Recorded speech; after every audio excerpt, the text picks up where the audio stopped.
Daniel Carter had always taken pride in his home. Every Saturday morning, like clockwork, he trimmed his lawn until every blade of grass looked perfect. His yard was easily one of the neatest in the neighborhood. So when he came home one evening and saw a bright orange notice stuck into the ground, he was confused. HOA violation. Grass too long. Fine $150. Daniel stared up the sign, then at his lawn. It was freshly cut. Across the street, the HOA president, Linda Marshall, stood on her porch with crossed arms, watching him like she had been waiting for that exact reaction. Daniel shrugged it off. Maybe it was a mistake. But 2 days later, another notice appeared. $150 more. Then another. By the end of the week, Daniel had nearly $900 in fines for a lawn that was perfectly maintained. Most people would have argued with the HOA. Daniel did something different. He went back to the paperwork he received when he bought the house.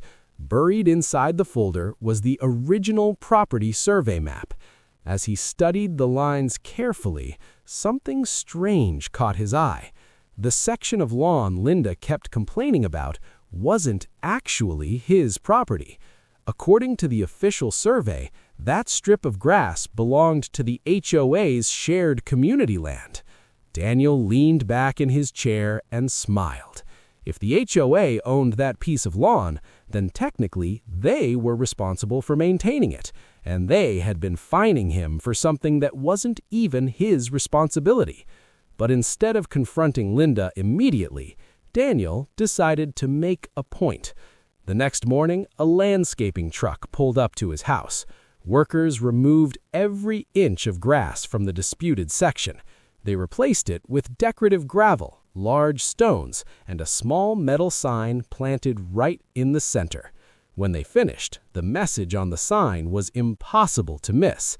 HOA property, maintenance responsibility of the HOA. Neighbors slowed down to read it. Some even laughed. By evening, Linda stormed across the street, demanding an explanation. Daniel calmly handed her a copy of the property survey. Her face turned red as she studied the map. For weeks, she had been issuing fines for land the HOA actually owned. Within 2 days, every fine on Daniel's record mysteriously disappeared.